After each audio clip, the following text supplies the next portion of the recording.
Olá a todos, sejam mais uma vez muito bem-vindos para o último. Cadê o A? Já posso ouvir o A? Para o último episódio desta temporada do Papo é Sesc, que a gente vai encerrar de uma maneira grandiosa, honrosa, tendo uma verdadeira aula hoje sobre direitos humanos, movimento negro no Brasil, na América Latina, no mundo. Mas eu não estou sozinho para essa aula, aqui ao meu lado está meu grande colega Daniel Moura, nosso analista de responsabilidade social do Sesc Rio, Sesc RJ, que vai me ajudar, meu irmão, porque Hoje vai ser um desafio pra vai gente, me ajudar a né? segurar essa marimba, meu amigo. Não, hoje a gente vai aprender, a gente vai ouvir Não muito, vou falar nada, é a gente só vai ficar aprender. É isso. calado e ouvindo, né? Só basicamente é isso que a gente vai fazer aqui hoje. Ouvindo, de vez em quando anotando pra gente Anotando, guardar também, é verdade, né? guardar no coração, na mente, guardar para ler uma outra oportunidade. Sempre porque... uma honra, uma oportunidade de ouvir quem a gente vai ouvir, Exatamente. Vou apresentar o nosso professor, eu vou pelo nome civil dele, tá? Vamos pelo nome civil? Vai citar? Professor Asfilófio de Oliveira Filho. Falando assim, de repente, o pessoal, quem é? Dom Filó, meu camarada. Tapete vermelho para este cidadão brasileiro carioca da gema, professor, ativista, engenheiro civil, jornalista, produtor cultural. Enfim, tanta coisa. Quer complementar aí, Dani? O currículo extenso do nosso convidado? Mais de 40 anos na cena do Rio de Janeiro e do Brasil, aliás, internacional, que a gente Internacional, estava conversando aqui internacional. sobre questões pretas, sobre cultura popular brasileira. Pra gente é uma honra, É uma honra. receber ele aqui, né? E me permita, Dom Filó, chamá-lo de professor, porque é assim que vou tratá-lo durante este episódio de podcast. Muito obrigado pela sua disponibilidade, presença em dividir um pouco do seu conhecimento profundo, talvez infinito, para esses dois alunos aqui que não sabem nada. Obrigado, bem-vindo. Não, eu que agradeço o convite, estar com você, Paulo, Daniel, um prazer imenso estar aqui e nesse programa, nesse podcast, e trocar, né? Eu vim trocar com vocês. Na verdade, eu não sou isso tudo, né? Não tem nem roupa para esse papo. Que isso. Aliás, até corroborando um pouco do compromisso que o Sesc tem, né? Com responsabilidade social, né, Dani? A gente tem esse compromisso, né? Eu acho que essa é a missão do Sesc e a gente está fazendo esse episódio aqui muito pensando na data do dia 10 de dezembro, que foi o Dia Internacional dos Direitos Humanos. E o Dom Filó, ele até estava brincando com a gente, falando que não é especialista em direitos humanos, mas eu acho que a ideia é pensar a garantia de direitos e como que você vem fazendo isso há 40, 50, a vida inteira. Assim. Inteira. E aí a gente do Sesc está mais uma vez reafirmando aqui, a gente quer ouvir essas vozes, a gente quer pensar sobre esse tema, e a gente quer saber mais, a gente quer aprender, a gente quer saber como que a gente consegue estar mais próximo, atualizado, mais atualizado, próximo desse tema, para a gente conseguir sempre pensar nas nossas ações melhores, pensar nas nossas unidades, na forma como que a gente recebe o público no Sesc. E hoje, como você disse, Paulo, vamos aprender aqui pouquinho. Para tirar um pouco do campo imaginário, professor, direitos humanos. Palavrinha simples, mas o que é isso, professor? O que a gente pode dizer? Olha, veja bem, eu trouxe aqui um paper, né, para a gente contextualizar. Mas eu sou bem orgânico, né? Eu vivo muito, né, a questão da emoção, né? E eu levo essa resposta pelas experiências que a gente pode trazer, né? A partir do momento que, por exemplo, nossos antepassados, né, eles chegam aqui sem os direitos humanos, né? Os nossos antepassados são arrancados do solo em que viviam, né? São arrancados daquele solo, sequestrados e trazidos para as Américas, em especial para o Brasil, e transformados em seres humanos escravizados. Então, a partir da minha leitura de direitos humanos, passa exatamente por essa reparação, tá?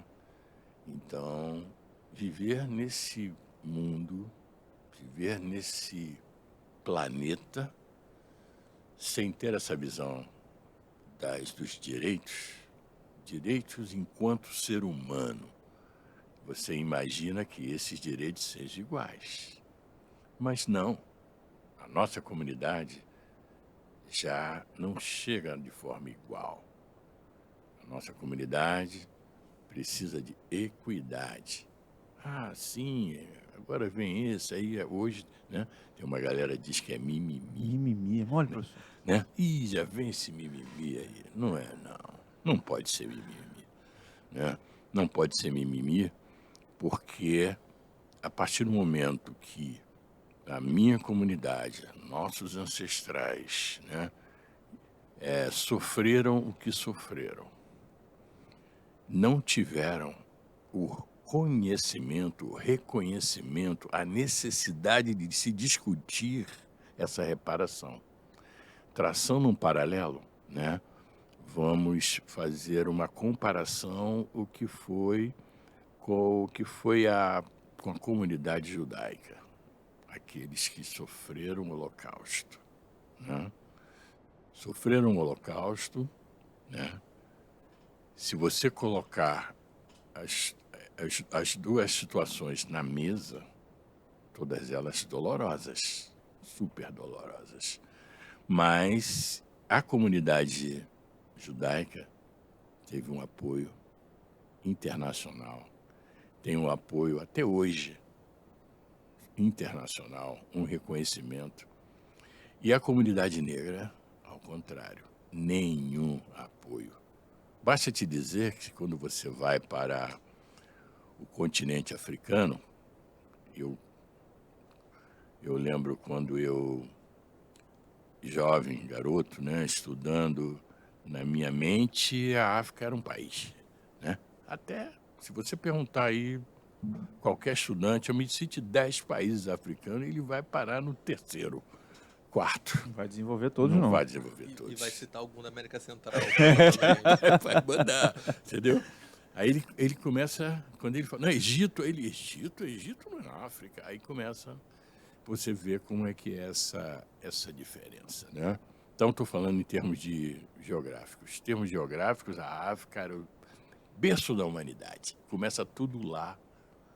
Tudo começa lá, né? Como eu disse, não sou um especialista, são reflexões, minhas reflexões. Posso estar errado, né? Podem contestar, mas essa é a minha visão. A partir do momento que a África é berço da humanidade, né? Você tem no âmbito da religião, quando se identifica Jesus, quando Jesus é perseguido, ele é levado para onde? Ele é levado para a África. Por que ele é levado para a África? Porque lá ele não seria tão fácil reconhecido, ele estaria entre os iguais. O que eu quero dizer com isso? Né? Jesus, será que ele tem essa tez clara?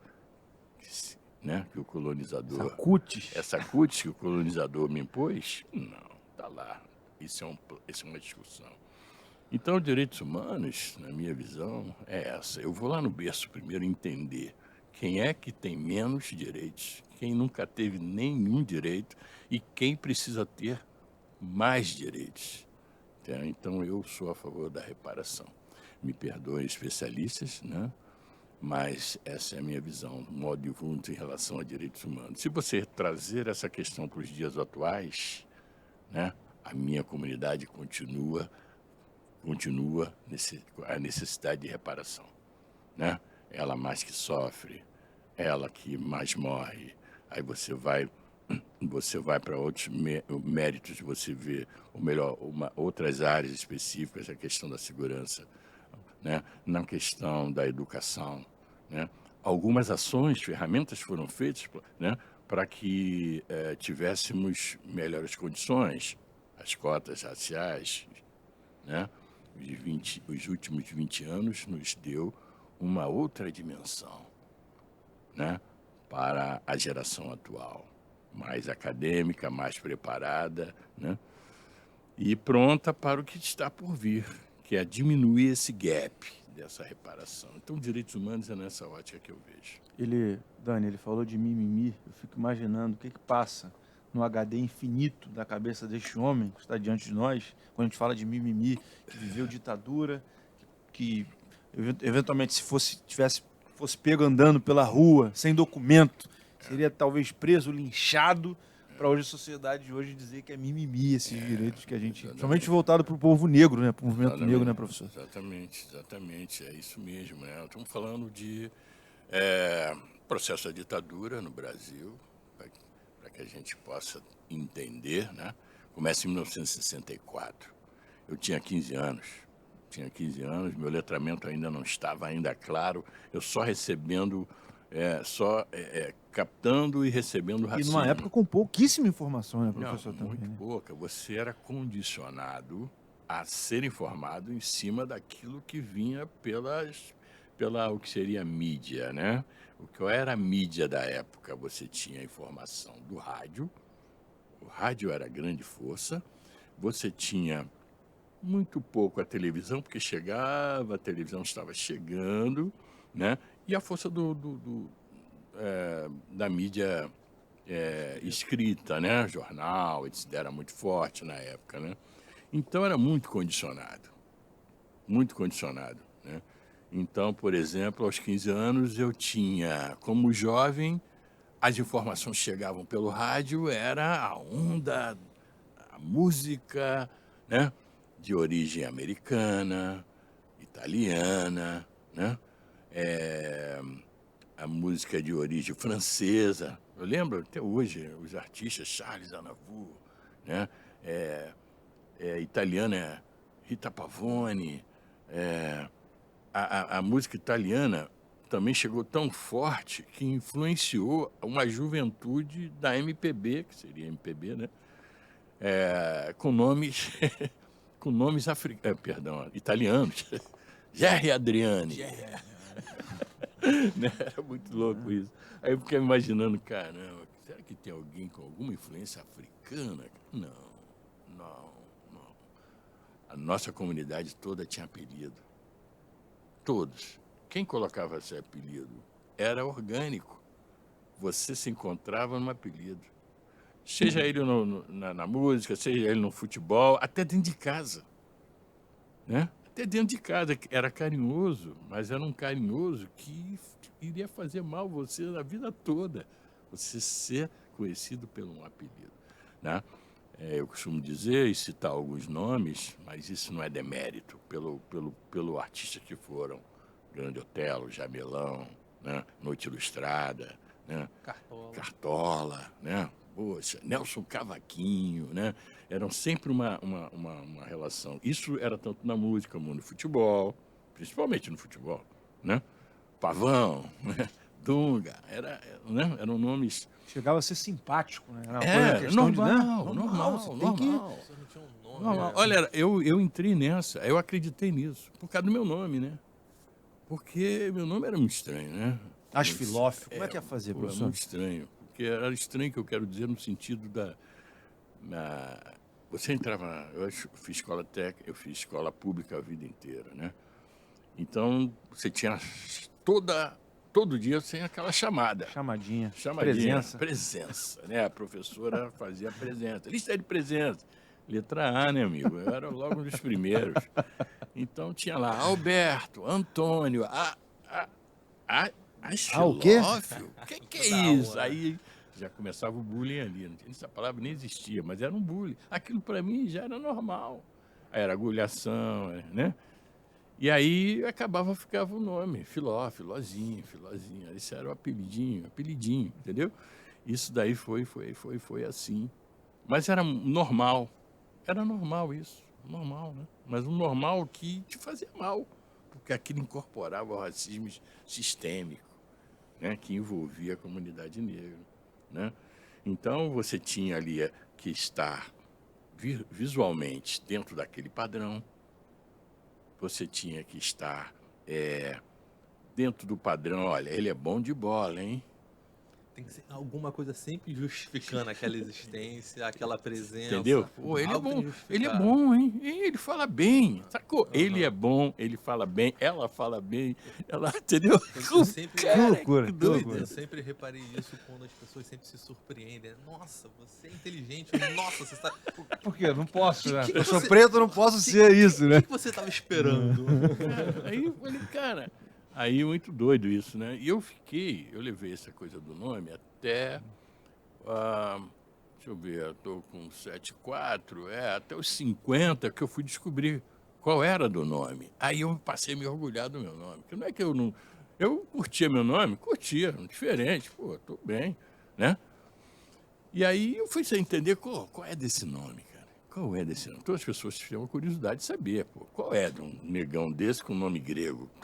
Qual é a parada? Quem é esse pai? Quem é essa mãe, né? Entendeu? Então, aí vem a história que é muito interessante. Eu sou da terceira geração, né? A primeira geração chega aqui como escravizado, né? Que era o meu avô. E meu avô torna-se escravo livre. Quando vocês têm esse registro? Não, isso foi contado à oralidade, dentro da família. A gente veio, né? Eu tenho uma tia que ainda está com 100 anos hoje. E eu vim saber dela algumas informações, entendeu? E ela está aí hoje, ainda consegue lembrar alguma coisa e passar para a gente. E essa foi uma das informações que eu tive, tia Elza, minha querida tia Elza. Ela me falando a origem do meu nome, né? Quer dizer, então meu avô se tornou um escravo livre, então ele foi buscar uma profissão. Quando ele foi buscar uma profissão, ele encontra um médico, né?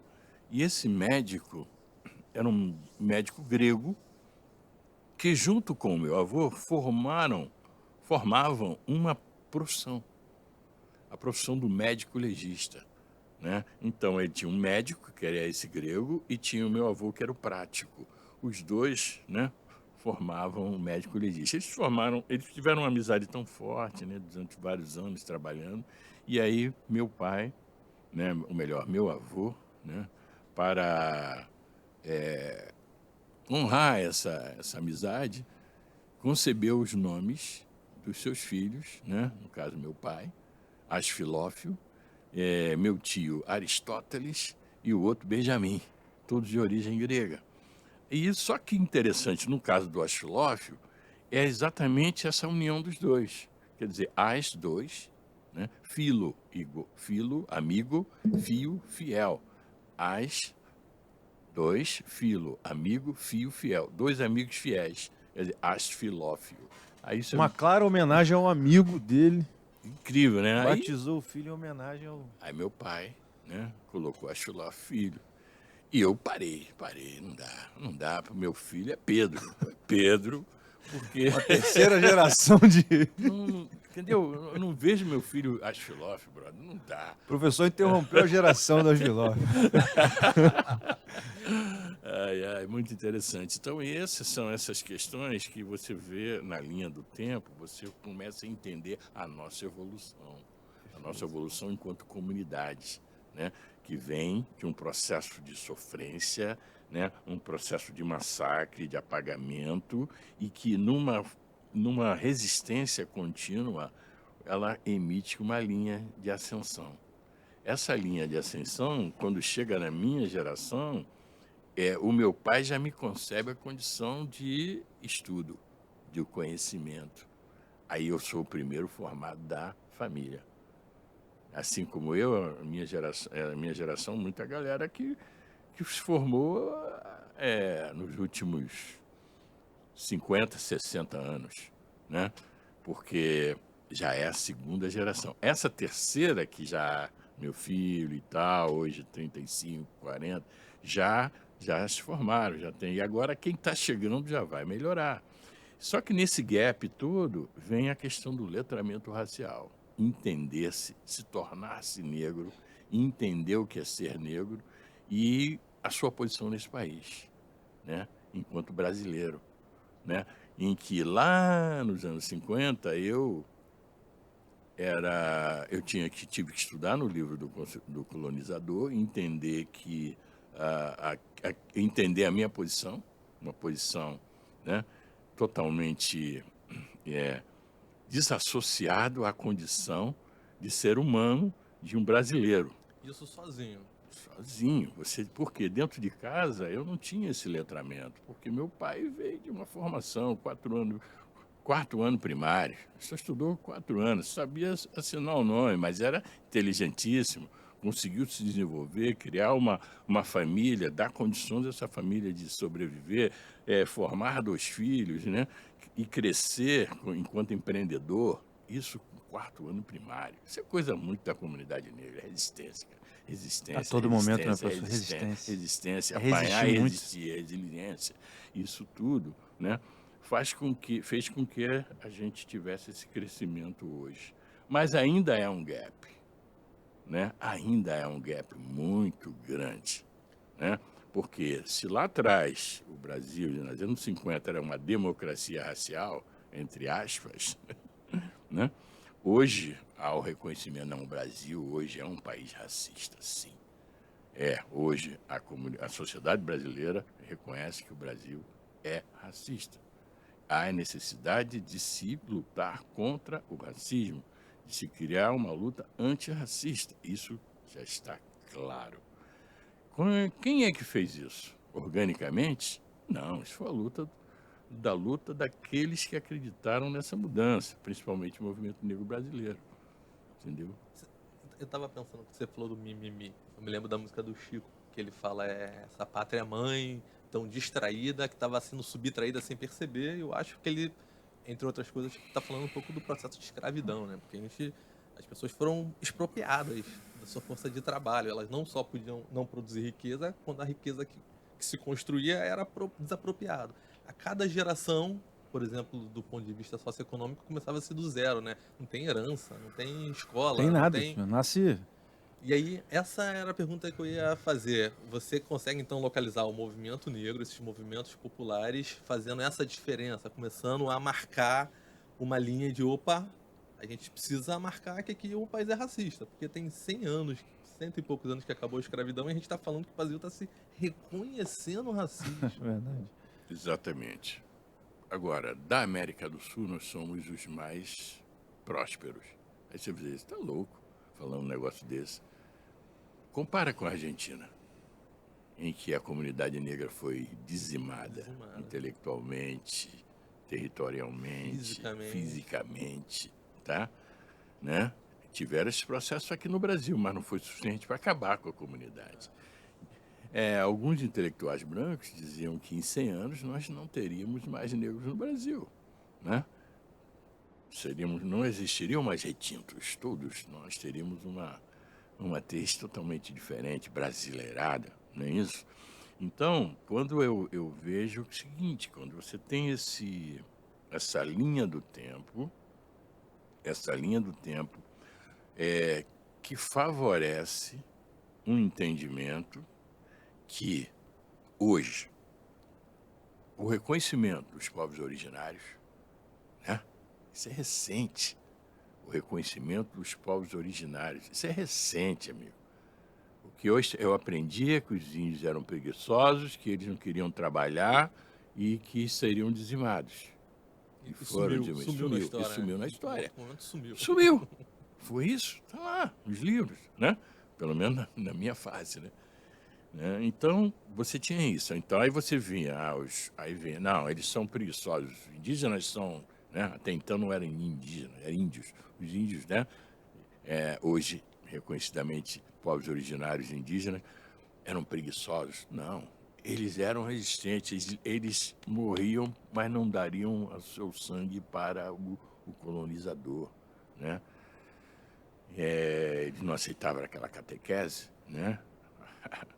A catequese imposta pelos colonizadores portugueses. Por sua vez, os negros... o racismo no Brasil, é o mais inteligente do mundo. Por quê? Né? Primeiro que quando a gente é sequestrado do solo africano, eles nos misturam, né? Quando eu digo nós, eu estou me colocando aqui como um ancestral, né? Que eles não se misturavam. Então, reis e rainhas eram misturados aqui. Você tinha várias nações, né? várias línguas, vários idiomas. Tudo isso ali era misturado. Um não entendia o outro, que o outro não entendia. Também não estava entendendo, no geral, que ele estava sendo sequestrado, trazido à força para um novo continente onde ele não sabia o que ia acontecer na vida dele. Só tinha uma coisa: não voltaria nunca mais, né? poucos voltaram, mas não na condição normal. Por outro lado, esse mesmo Brasil que aceita essa escravidão faz com que outros não negros cheguem no Brasil e recebam tudo que o negro não teve.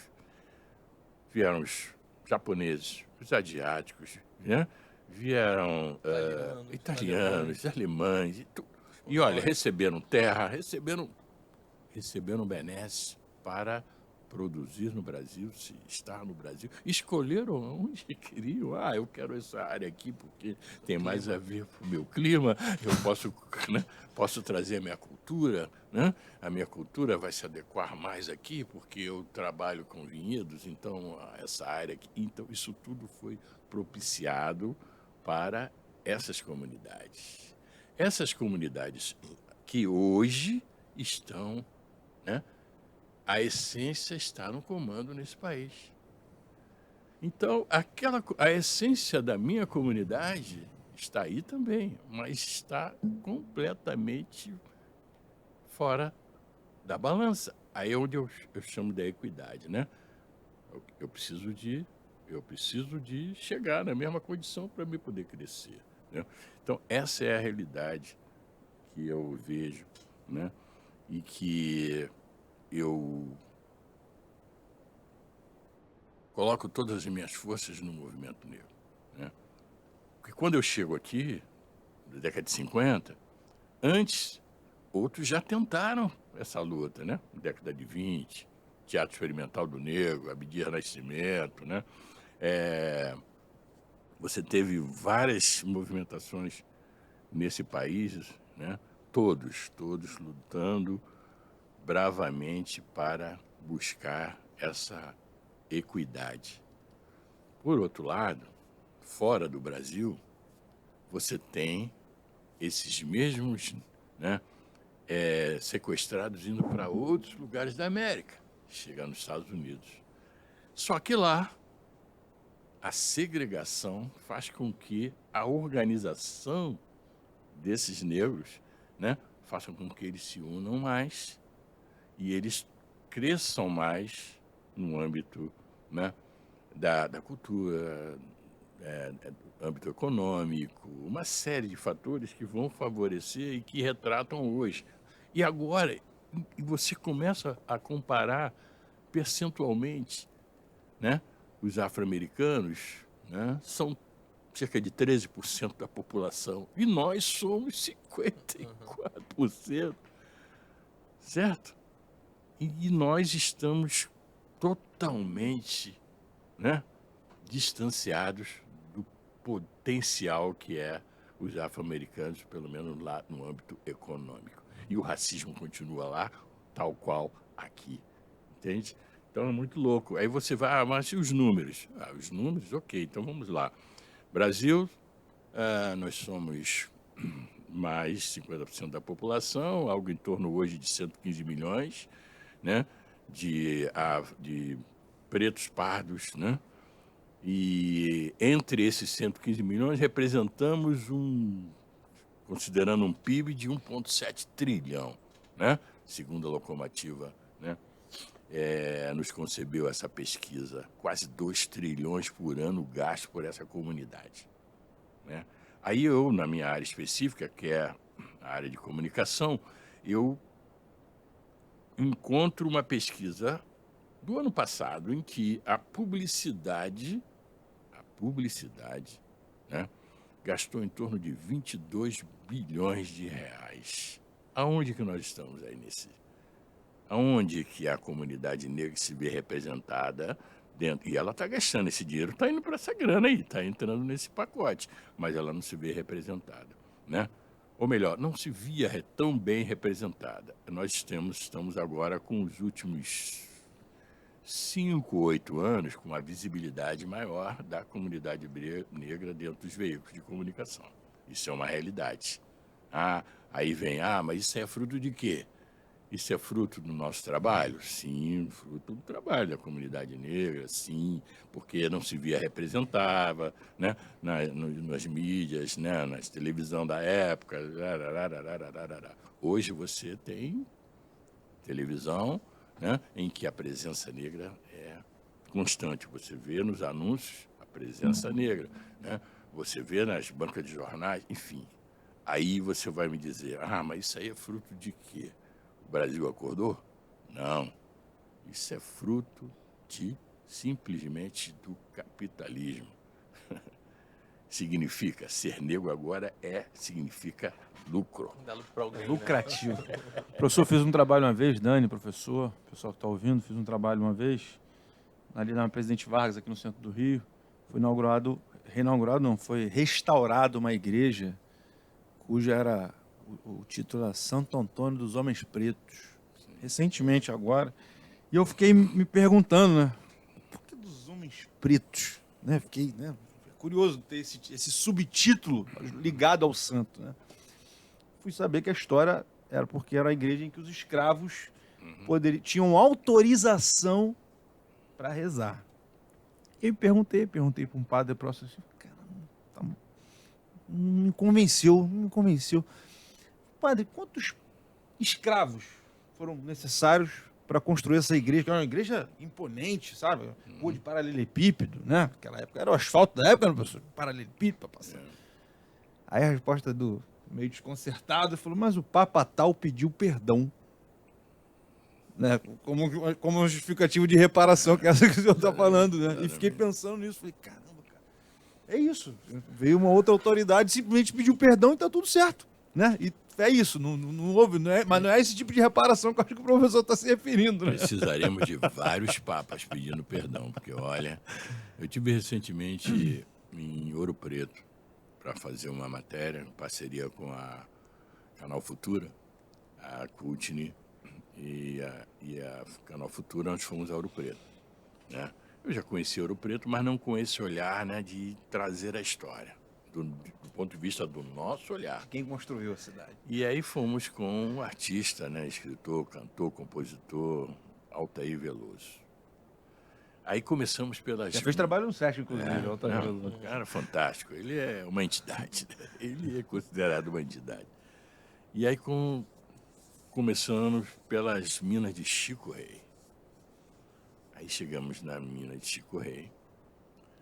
Já ficamos assim um pouco perplexos, porque o guia, ou melhor, o gerente da mina, ou da entrada, né, da mina e tal, do ponto de vista turístico, né, ele recepcionando todos os turistas, um colombiano. Aí eu já não entendi nada.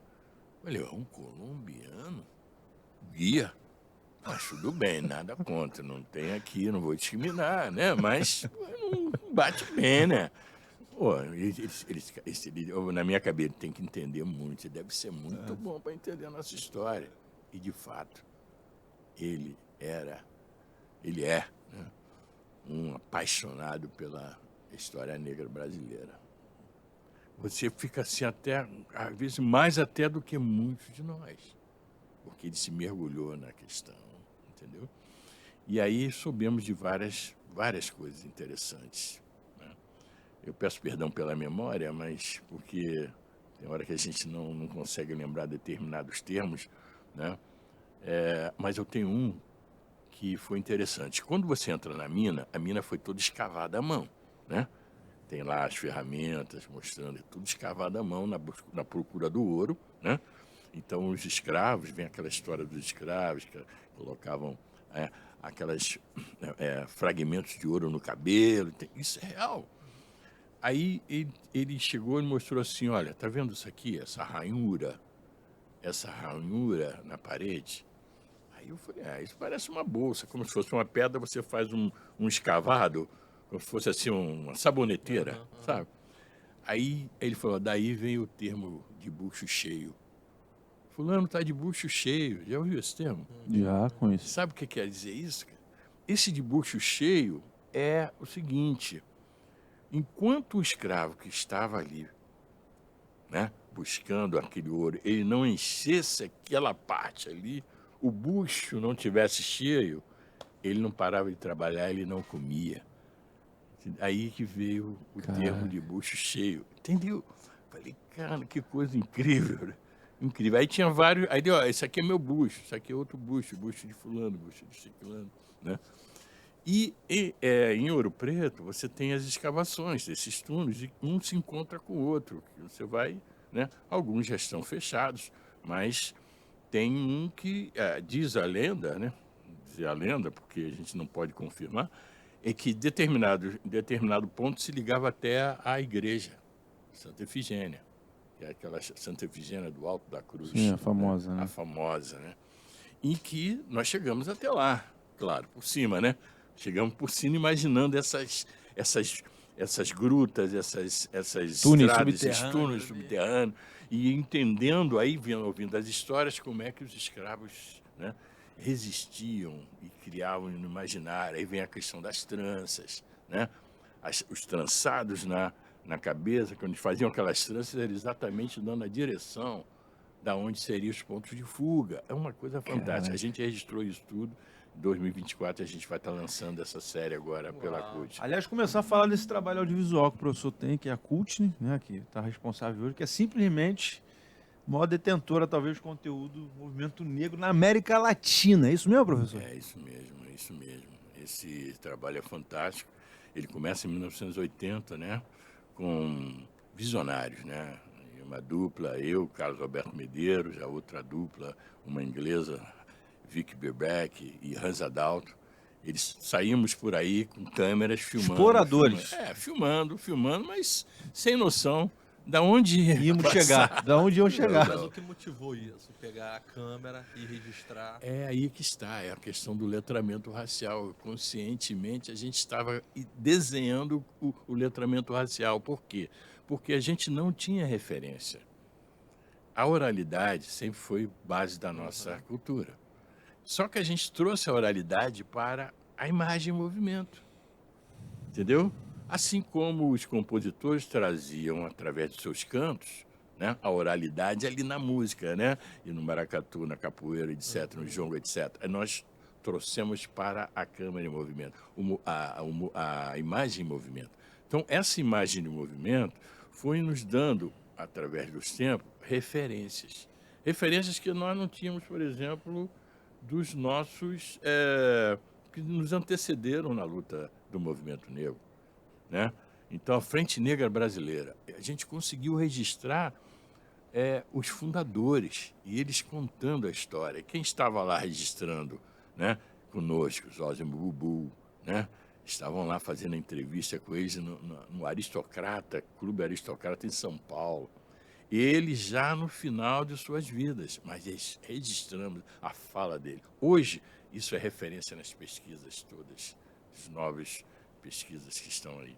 Então, esses 3.000 horas captadas através desses, hoje, 43 anos, né, eu nunca parei de registrar. Então, vivi todos os formatos de mídia, né? VHS, mini DV, Super VHS, né? DVD, aí até chegar no digital.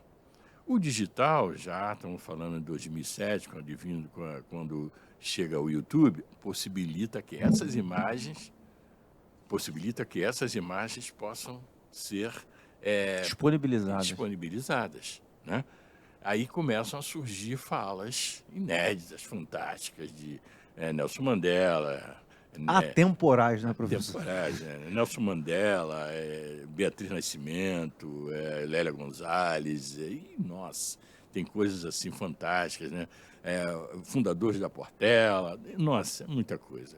Quem for maratonar não consegue parar. E se parar, vai parar daqui a um ano, porque é muito conteúdo, material, né? Muito conteúdo. Eu fico pensando assim, relacionando os direitos humanos, né? Basicamente aquela ideia de conjunto de regras de como a gente vai ser tratado, independente de aí todos os recortes possíveis. Uhum.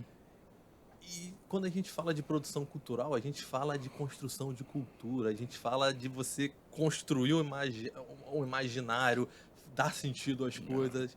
Isso não existe para a população preta, senão através desses desbravadores. Sim. Tem através dessas referências, por Sim, exemplo. sim. Um monte de pessoas pretas morreram analfabetos, grandes escritores, grandes músicos. Cartola foi descoberto velho, etc. Sim. Você tem dimensão do impacto que a CUT nesses 40 anos vão ter lá na frente, dessa galera que não teria nenhum tipo de registro. Porque hoje em dia tudo é registrado em mil câmeras, mas essa galera não teria tido nenhum tipo de registro. O Brasil não se esforçou para isso, inclusive. Daniel, esse é o grande orgulho que eu tenho de ter um privilegiado de fazer essa transição, né? De sair do zero e propor, nesses últimos 40 anos, a história negra contemporânea. Que é referência, está lá, fica fácil, né? Daqui a pouco eu não seria um ancestral, não serei mais o sujeito da ação, então, mas está lá o registro, né? E a tecnologia vem acompanhando esse processo. Mas só que existe o antes, e esse antes está na CUT. Então, eu diria o seguinte, hoje a gente trabalha, o Instituto CUT, ele trabalha nos pilares, né? Esses 3 pilares, a gente já chegou em 3 pilares, falta um quarto. O primeiro é o acervo, né? Que é esse acervo que nasce em 80, né? Que é a memória pública, né? E o segundo, que a gente entendeu com a pandemia, com o advento da pandemia, a necessidade de dar um entretenimento maior a esse acervo. Deixar de ser aquela coisa que você não tem, né, muito interesse, não, uma coisa mais diferenciada. A gente criou a CUT TV, a televisão, que tem um entretenimento com letramento racial. Aí veio a terceira pilar, que é a distribuição. A distribuição a gente agora conseguiu a partir de uma parceria com uma nacional da área de televisão, né, que é a Samsung, a possibilidade da gente criar uma TV e devolver à comunidade de forma básica. Olha, não tem que pagar. Não tem que pagar pela história que é sua, né? Não tem. Então a gente conseguiu agora com isso, a partir do dia 21 de novembro, nós lançamos essa TV e estamos assim maravilhados com a receptividade, tá? Agora a gente pode dizer, a gente tem uma memória, a gente tem uma distribuição, a gente cria as nossas narrativas, nós mesmos distribuímos, entendeu? Isso é fundamental. Agora, vem o quarto, que é a sustentabilidade. Aí é outra história. Mas os números farão com que essa sustentabilidade aconteça, entendeu? É assim, né? E volta lá na ideia que tem um grande mercado consumidor. Exatamente, são os números, né? Então os números hoje, os nossos primeiros números, na primeira semana foram surpreendentes, do ponto de vista de uma produção que o protagonismo é negro, feito por negros. Eu não quero dizer aqui que é só negros, não existe. Nossa equipe tem negros, brancos, agora todos letrados. Esse aqui é o grande lance. Eles montaram uma televisão. Pô, cara, que loucura. Tá maluco. Isso aí é muito à frente do tempo. Estão muito à frente do tempo. É muita loucura. Professor, eu queria... a gente já está quase terminando nosso papo aqui, mas o senhor vem de uma geração que... Eu não sei nem quem foi a grande referência para você. Hoje a gente tem muito, né, Dan? A gente pode ver, o próprio professor Dom Filó, enfim. Mas hoje a gente vive num mundo digital, onde o negro hoje é protagonista de novela, hoje ele ganha Oscar, né, na academia, melhor filme, melhor roteirista, talvez artista brasileiro na música, né, ganha prêmio de música mais escutada, mais ouvida, tem samba, tem funk, tem essa cultura hoje que geralmente se tornou algo midiático, o que era algo, que o senhor sabe bem, criminoso. Era quase que criminoso se reunir para sambar, para dançar, usar uma roupa diferente, um cabelo diferente. Se eu venho de uma época que isso era criminoso. Exato. Tem que fazer escondido. E se eu ver, vai apanhar, vai preso. Eu sei que tem muita coisa ainda a melhorar. Aliás, eu queria até fazer um agradecimento, estava falando antes de começar, um agradecimento duplo, senhor. Primeiro, por ter disponibilizado seu tempo para vir aqui conversar com a gente, ensinar para a gente. Segundo, porque são, graças a pessoas como você, lideranças como você que hoje me permite andar na rua livre, talvez um pouco mais livre. Daniel, meus irmãos, meus filhos são pessoas como você, são graças a pessoas como você Com a que o cabeça em movimento, pé, né? com a cabeça em pé, digna, porque o trabalho, né, a gente, né, tem essa coisa, né? Então, mas o que falta melhorar, professor, na sua do que tudo já desse tempo que passou, o que o senhor ainda acha que falta para a gente, enfim? Eu acho o seguinte, eu acho que a minha base sempre foi uma esperança, nunca perder a esperança. Isso foi sempre o grande mote da nossa comunidade, né? Ter esperança, né? Se unir e se conhecer, né? Você tem que conhecer, reconhecer, né? E inspirar. A gente falta nos inspirar. Então, a partir do momento que nós estamos aqui conversando, que esse diálogo aqui inspire outras pessoas, para que possam buscar, né, elementos, ferramentas para facilitar esse caminho dos seus. Porque começa dentro de casa, que é a seguinte, autoestima. A hora que essa autoestima negra subir, meu amigo, a dor não será o nosso maior Metade do problema. país, professor. Só uma metade do país, Tá entendendo? com dimensões É isso. continentais. A autoestima do Brasil passa pela nossa comunidade, né? O Januário Garcia, né, o nosso grande fotógrafo que nos deixou durante a pandemia por conta da Covid-19, ele nos deixou. E ele falava sempre uma coisa fantástica, inclusive a gente reedita isso sempre na TV, né? Em que ele fala que existe um Brasil, né? Existe um Brasil sem a história negra, mas não existe, né, um Brasil sem o negro. Essa história do Brasil não existe sem a presença do negro. Pode ter até um Brasil sem o negro, mas E a cultura negra existe existe independente. independente. Esse é o grande lance, entendeu? Então, essa é a realidade. Então, o que nos falta, o que eu tinha lá quando cheguei nesse mundo era autoestima muito baixa. A gente era invisível, massacrado. Hoje a nossa autoestima está crescendo muito. E vai crescer. E vai crescer, e vai crescer. Agora, gostaria muito que, ao crescer, diminuísse também essa coisa horrível que é o racismo, que não é um problema que nós, negros, criamos. Não fomos nós que trouxemos isso com a gente. Isso não foi criado por nós. Isso foi criado por uma comunidade não negra. Então, esse é um problema de todos nós. Lutar para que esse racismo estrutural, sistêmico, desapareça, porque a gente vai ser uma sociedade bem melhor. E agora falando um pouco sobre seus trabalhos recentes, o que você está aprontando aqui com a gente do SESC? Eu estava vendo, você já participou do IMO lá atrás, de grande projeto como esse, já participou com a gente do Seminário de Direitos Humanos, do SESC RJ VUI, e agora, como é que está a CUTNE com o SESC, o que vocês estão planejando? Nossa, a gente sempre está pensando algo, né?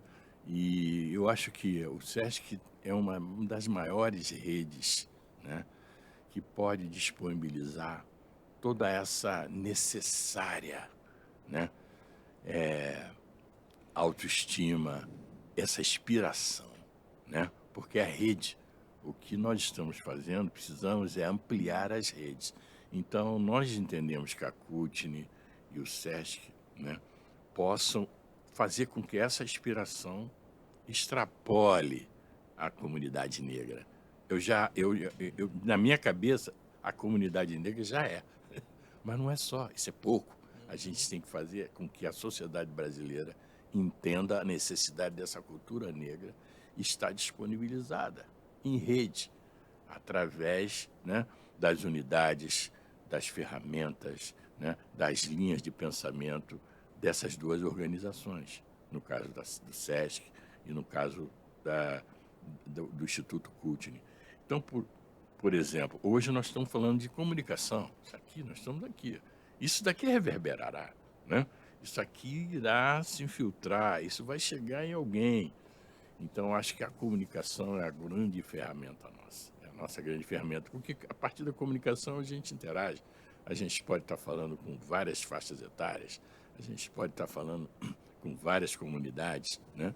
E entender o seguinte, que dentro da cultura negra, o Sesc pode contar com a CUTNE, porque a gente está aqui para somar. Pô, e o Sesc Rio é uma honra a gente trabalhar. Eu estava pensando na responsabilidade que o Sesc tem também. Eu posso errar o número, mas é por muito pouco. Mas, salvo me engano, na Baixada Fluminense, população gigantesca, nós temos 6 teatros. Apenas 6 teatros.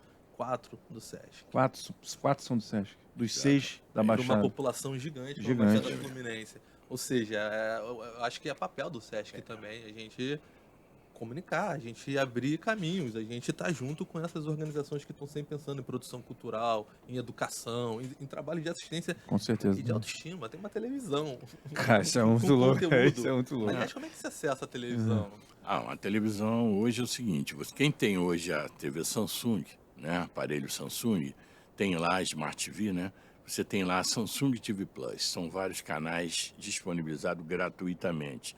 Então, desses 60 canais, você tem a CUTNE TV, que é o canal 2200, né? E que é uma 24 horas, 7 dias por semana, uma produção autoral própria. O que a gente acha lá? Você acha de tudo, você acha de tudo. Você não entende. Por exemplo, um sucesso foi o Festival Ori, em parceria com o Sesc, que nós fizemos lá no Sesc Madureira. Nós fizemos lá um talking show com a presença da Altair Veloso, Helena Teodoro, comandado por Isabel Filardes, né? Presença Nica Oliveira, Sejão Lorosa, uma série de pessoas dialogando e falando isso que nós estamos falando aqui, falando de possibilidades de melhora, discutindo a questão específica, né, na linha do carnaval, da nossa cultura, discutindo direitos humanos, enfim.